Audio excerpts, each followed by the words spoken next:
Um, so the first thing I wanted to talk about is your influences. You know, if you had an artist that really impacted you growing up, or Yeah, for me, it's kind of weird because I grew up and on a cattle ranch in Oklahoma, and my dad was my biggest influence. My dad could play lead guitar, he could tear it up, and he might break off some Hendrix, and he might turn around and drop into some Whitley or some, Hag or something, and that was just kind of a normal thing. There was always a guitar around yeah, growing up on the ranch. We didn't have a lot of access to things. My grandpa was too tight to get any satellite out there, and we didn't have Wi-Fi or anything like that. So even though I grew up in that generation, a lot of my influences came from old records and things that were still around the ranch. My grandpa mm-hmm. even had reel to reel and 8 tracks, and they had a big stack inside of a closet. And you pull out the sliding doors, and I remember being a kid. That was kind of my playground when I got to come inside out from outside playing and working.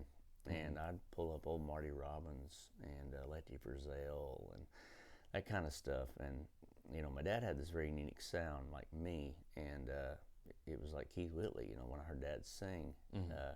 he was just a little bit higher and a little deeper toned, and so I thought first time I heard Keith Whitley on the radio it was Dad. Mm-hmm. So I instantly was drawn to those crooners that had that. And then as I got a little older, I really got into that rowdy outlaw Yeah, country of Waylon Jennings and the stories of Hag and the Highwaymen and all that stuff. And it's interesting because I grew up part cowboy, part Indian, so both aspects were huge influences of me. I mean, mm-hmm. I always loved that cool wood flute sound and going Yeah, to powwows as a kid growing up, and then rodeos the next weekend. So, I took to Keith also a whole lot because he sounds so much like Dad. They unfortunately did pass away both at a young mm-hmm. age. And so it's sad to see, such a legacy of talent and such emotional music connects with you Mm-hmm. to be gone so soon.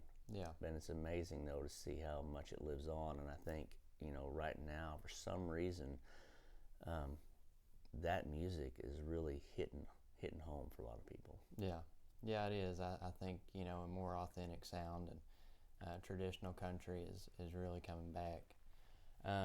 You said that you're part Indian. I've got a lot of family that's from Okmulgee, Oklahoma. Oh, They're cool. Creek Indian. Yeah. Oh, that's awesome. Yeah. See, my father-in-law, or my not my father-in-law, but my stepdad, they got my mom got remarried, and when she did, they're up in the areas over there with a lot of Native American tribes, and they Mm-hmm. actually filmed that movie in Pawnee, Oklahoma, because he's part Pawnee. Mm-hmm.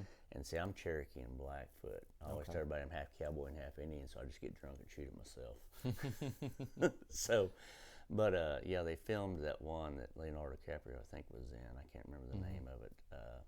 Something about the flower moon or something. Yeah, yeah, yeah. I know what you're Yeah, talking about. but I watched it they in theater. I came can't in. think of it. Yeah, they Yeah. came in. My mom sent me pictures when they were doing it, and they went to an antique shop down the street and basically Mm-hmm. bought everything they had out. Some Yeah. friends of mine owned. They was like, "That came in and spent like $5 grand. We like them people." Yeah, I'd say.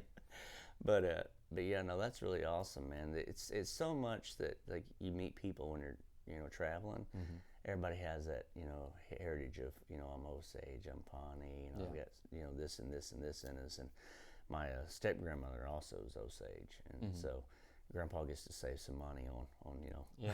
on the tags on the vehicles. Yeah. Yeah. That's neat. Um, so what's been the most challenging part of building your career? Fighting the trends.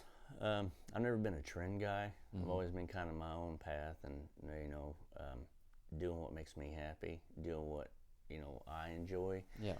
And I think as a kid growing up in that weird, you know, generation where things were happening that was all pop country, it just never set with me. Yeah. I listened to Grandpa's radio, listened to Dad's radio. Like some of my favorite artists weren't just country. It was like Ray Charles. It Yeah. was the people that, like, when they sang, there was this feeling inside of you that felt good, and so it was such Mm-hmm. a therapy for me. Yeah. Not a bunch of Yeah, commercial bull crap. yeah. So a challenge. It was very challenging coming to town and sticking to my guns and what I believe in. That I want to make real country. I want to Yeah. make songs that tell a story that are, preach and heal. Yeah, And I'd say it so, would be tough to, yeah, stay to your roots, especially if you got a lot offered to you. absolutely, man. It's just one of those deals where I just didn't have it in my heart to conform because, a lot of people say, your hits, you're going to be singing the next 40 years, the next 20 years. I don't want to make something that doesn't emotionally connect with me. And I don't think that, you guys are smart enough to understand if someone's just faking it out there. Yeah. If someone's just putting on a show. And I know this is music business, but my first, focal point is music.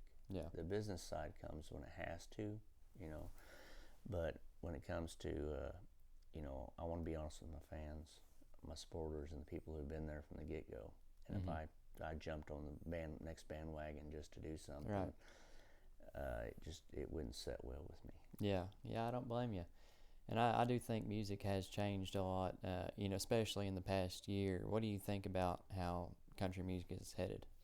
I think it's got a huge opportunity right now to make a comeback. Like we were talking before the interview, we was talking about, everything has a cycle. It's like war and fashion and music. This cycle occurs, and people forget that this was even before I was born. But you had Kenny Rogers, who's a pop artist out of L.A., came in and started doing country. Kenny's now an iconic country artist.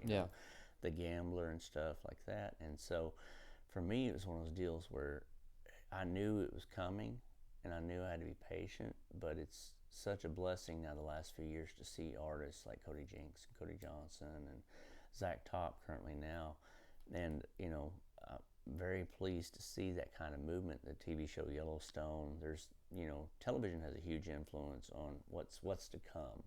Like if you want to kind of check out what's about to be popular or trending, check out the hottest new show out. And that'll give you an idea. Because there's a lot of people I see that are 17, 18 years old. They're going to the mall and they're buying Willie Nelson shirts. They don't know who Willie Nelson is. Right. And if they do, they're learning about it. Yeah. It's like a lot of folks don't know Waylon Jennings. I had a guy who was sitting down with us, and he was serving steaks at Outback, and I said, man, he goes, what? He's like, you look like an artist. I said, yeah, I am. He goes, oh, I do old country. He goes, I love old country. And I said, oh man, yeah. I said, Waylon Jennings. He goes, who? And I said, Waylon Jennings. He goes, oh, I've never heard him. I'll check him out. That's crazy. He thought when I said old country, it was like Tim McGraw. Right. Yeah. Do you want to get that door and close it? Yeah. I didn't realize there was going to be conversation. Yeah, these mics are usually pretty Here, I'll good, walk with you real quick. Yeah, that'd be great. We're going to do this. We're right back. Yeah. I didn't realize all of a sudden cackling was going to be going on. No, it's fine. I'm trying to talk and hear at the same time. I'm like, somebody's saying something. No, that's all right. There we go. Is that better? Is that okay there still? That's fine. Yeah. All right. That'll work. But yeah, so I'm excited to see, those artists that are able to break, that opportunity, because as a whole, I think folks are really ready to get their country music back. I think so.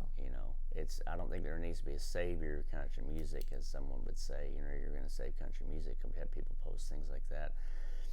It's more as a collective, because all I can do is pick up the guitar and sing from my heart. Right. Sing the songs that I love. And at the end of the day, you guys are the ones who have to make that happen. You guys are the ones who have to have a voice. It's, you're the ones who, control what's trending, because you guys take the time to listen to it and comment and follow and share. And, when there's a group of individuals that are doing that, I think talent is then going to shine. There's going to be people like me and others and Zach that are going to have opportunities that they didn't have when they moved to town. Yeah, I think that's great. Are there any songs that you've written personally that you feel particularly connected to? Everything I write, I'm connected with. A lot of people see me do cover songs, and they're like, you should write some stuff. Well, I've actually am a hit writer. I've written songs for David Co. and Tangy Tucker and Ronnie McDowell, The Voice, American Idol, a lot of your outdoor channel stuff, a lot of your hunting and fishing stuff like we talked about. But I didn't go on TikTok and deliver a lot of that from the get-go, because it seemed like, people really were missing old country. Mm-hmm. And in my mind, I thought, man, let's give them some of that old country, some of them old hits they grew up, reminding them riding around in Dad's truck like I did, or what you listen to when you're bass fishing, or when you're, when you're out there plowing a field and you got that, radio going if you got one in your tractor. Yeah. That's what I wanted to do. I wanted to remind people of what country was and just be a part of that next run. And we have a lot of original music. I encourage people to get on our Spotify and our socials.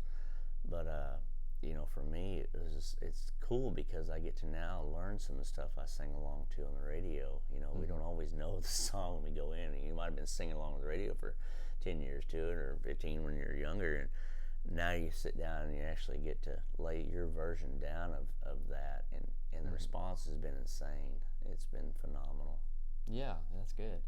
I think a lot of people are really wanting that country music back, and I think people like you, people who have been doing it, are now coming to the light a little bit more because of everybody following and liking and sharing everything. So yeah, absolutely. And I know you mentioned about something I've written I'm connected with, and really everything I write is music's been a therapy for me. It's been like usually if I'm feeling a certain way or if I'm going through something, it could be something as simple as me and my wife didn't have an agreement on something, or something that just kind of got me down or got me thinking about certain ways, or it could be something as simple as me sitting at a restaurant eating and watching somebody on a bench that's homeless. That I like watching people watching. I like kind of getting an idea and imagining what their story is, their life is. Right. And I tell you, there's one song that's meant a lot to me because it's not just what the words say, but the people that I've met through it. There's a song called "The Gun" I wrote, and I never imagined when I wrote this song it would have as much influence and impact as it has. But it was during Trump and the election and all that stuff, back when Hillary and stuff, and they went online and they were talking, doing their debate. And I remember being a kid and you had to recite,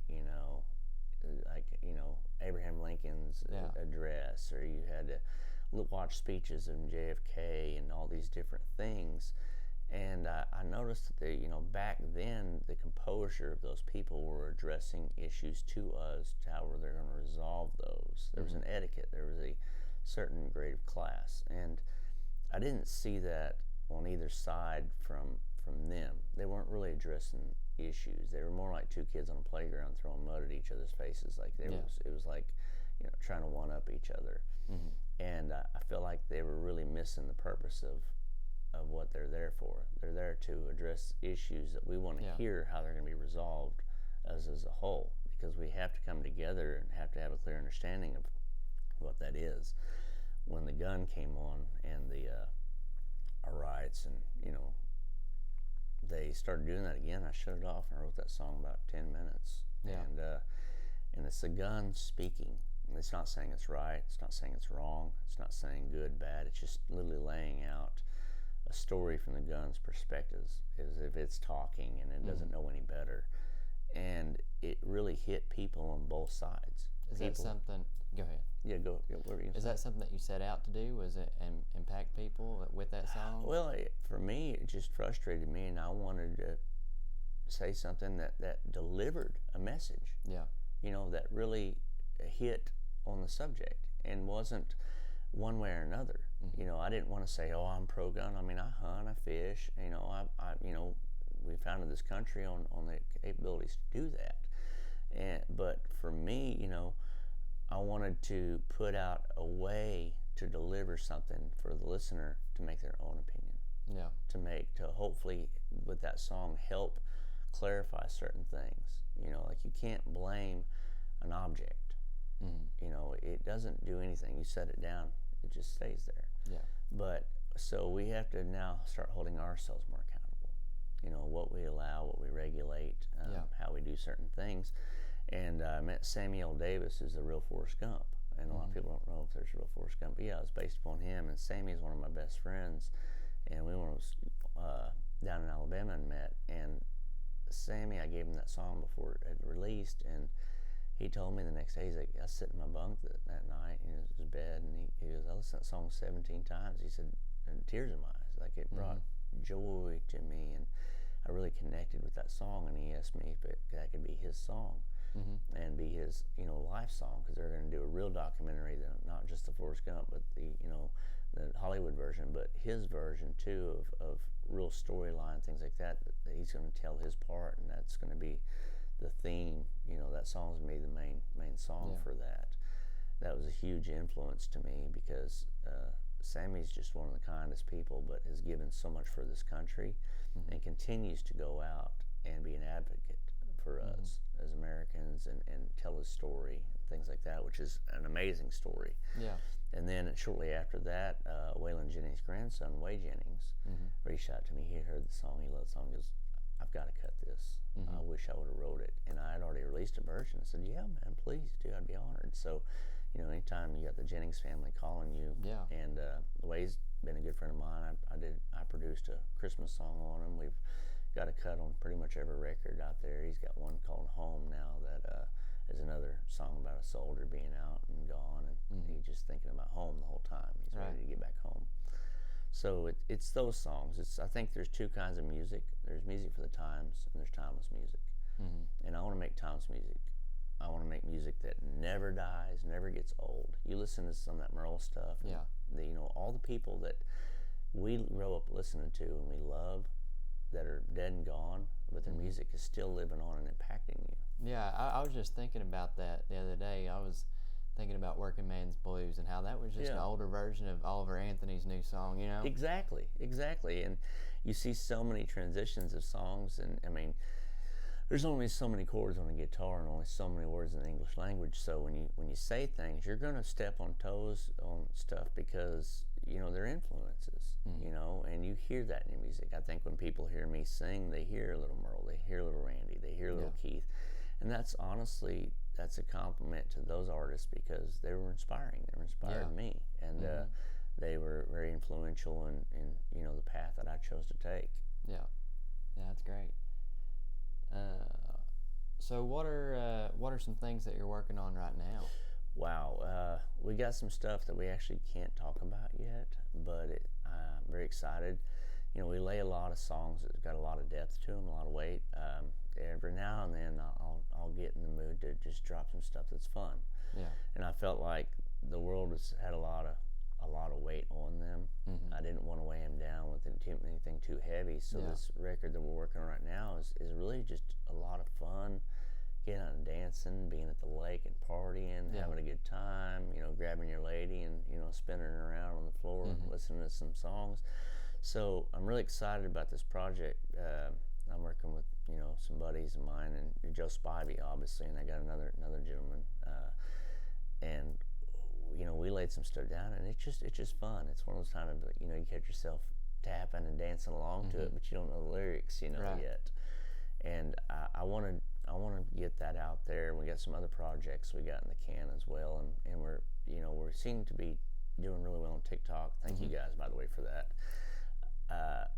Just dropping those songs, but it seems like when we do lay something down and it goes viral, people say, "Hey, can we get this on Spotify?" And I'm humbled to go and do a Hank Jr. song or a Keith Whitley song or a Merle Haggard song and bring it back to the public and introduce people, because half the people think it's an original of ours. I'm like, hey man, I'll totally take our version and drop it for you guys. So in between the original music we're doing and the records, we're throwing in a few covers here and there for you guys. That's awesome.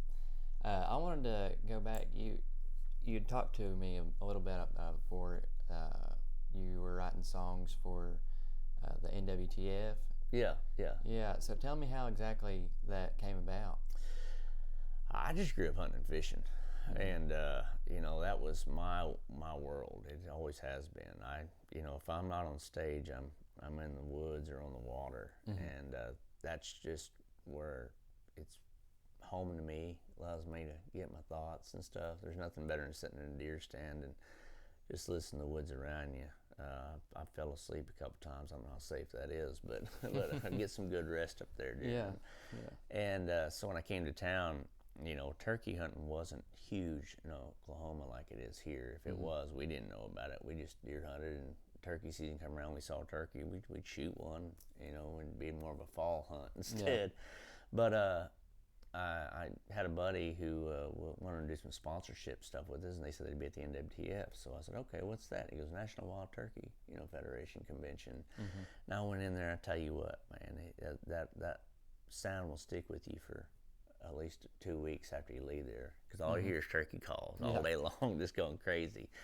And I had thought to myself, I've been watching those hunting and fishing shows, whenever I'd go to my uncle's or someone that had cable, and or we'd go in somewhere and they'd be playing those shows, and the intros of those songs were just, to me, I didn't like them. I didn't think they were that good. And so I introduced myself, and I thought, hey, I write, I sing, I can, produce this stuff. I said, let me write you guys a song. Let me give you all a deal to where you can afford to have original music. I was like, and in return, take me hunting. Then I get to go on those hunts I couldn't afford, and I'd also get a chance to be on television. Get to be seen. Because a big part of the music business is just being out there. And being seen. Because you can't be Coke if you ain't on the shelf, I say. And so. It gave us a huge opportunity to do that. We met a lot of people, had a ton of sponsors. We worked with Bowtech, and we worked with Quick Camo and Mossy Oak, and Toxie over there has been great at Mossy Oak and stuff. And we had a lot of sponsors, so I got all this cool gear and stuff, and I got to go out and hunt, and I got to make music and sing, and it was like a little perfect world for me. And later on, it caught on. And other artists started seeing what we was doing. It was like, well, we want to do that too. And so it's kind of, but it's been a blessing. We're still in that market.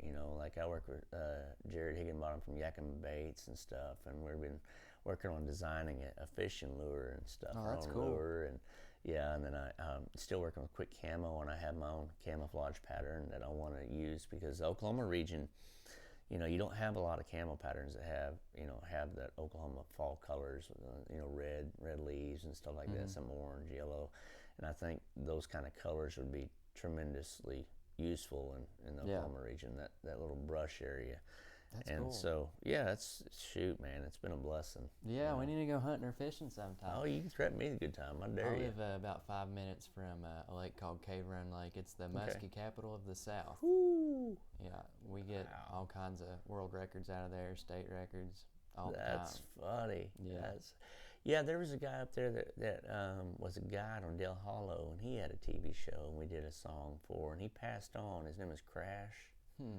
Can't remember, but he was a muskie. He was a muskie guy. Yeah, his store is maybe 2 or 3 minutes from my house. Crash's Landing. He had and we did his song. Yeah, that's cool. And so, I met him. He was a really nice guy. My buddy Dale Littleton introduced us, and we all met. And Dale introduced me to Keith's family too. I got to meet Keith's mom before she passed, and Dwight, and spend time with them. Yeah, I know Dwight. I know a lot of Keith's players too. Yeah, so. Sweet people, man. Yeah, they are. Yeah, and his mama, I believe his mom was Faye, I can't remember, but she sat down, and I'll never forget, man, I went in there, and I just moved to town. I mean, I was, just trying to figure it all out, and she was in a assisted living there, and she pulled out a guitar out of the closet, because I had my guitar, and she's like, well, why don't you play Keith's guitar? And I was like, I was like, oh my gosh. So I was sitting there playing and singing on Keith's guitar to his mom.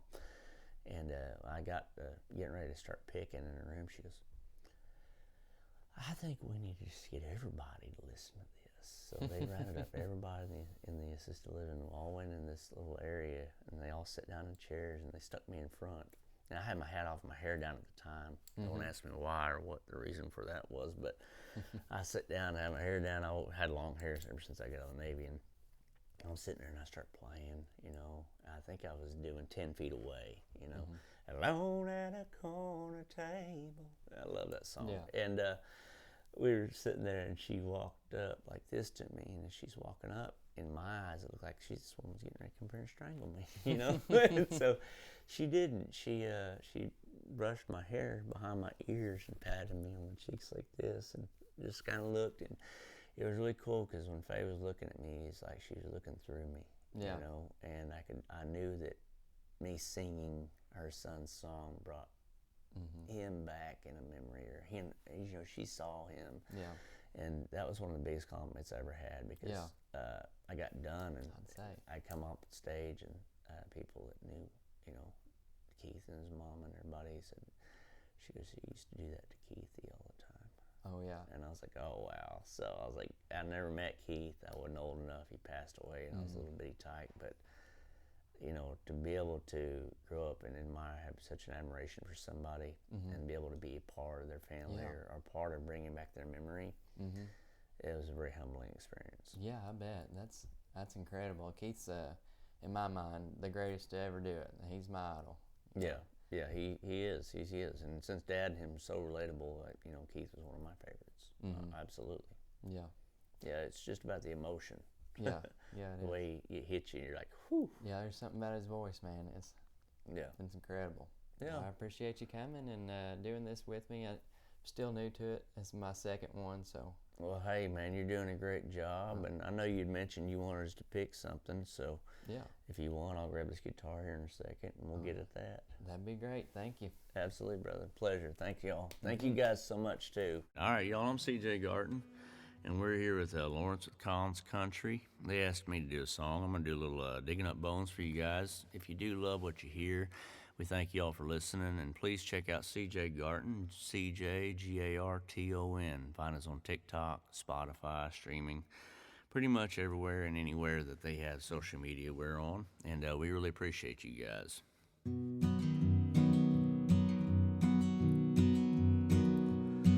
Last night I took your picture out my old dresser drawer, set it on the table. I talked to it till 4. Read some old love letters right up till the break of dawn. Tonight I'm sitting alone, digging up bones. Well, I went through the jewelry, I found our wedding ring. I put mine on my finger, I gave yours a fling. Across this lonely bedroom of our recent broken home, tonight I'm sitting alone, digging up bones. Well, I'm digging up bones, I'm digging up bones. Yeah, assuming things that's better left alone. I'm resurrecting memory of love that's dead and gone. Tonight I'm sitting alone, digging up bones.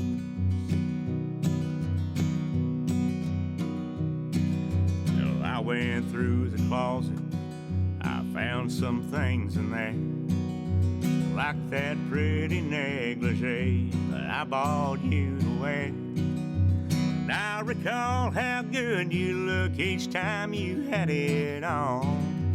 Tonight I'm sitting alone, I've been digging up bones. Well, I'm digging up bones, I'm digging up bones. Yeah, assuming things that's better left alone. I'm resurrecting memory of love that's dead and gone. Tonight I'm sitting alone, digging up bones. Well, tonight I'm sitting alone. Honey, I've been digging up bones. CJ Garton, y'all. Thanks for tuning in.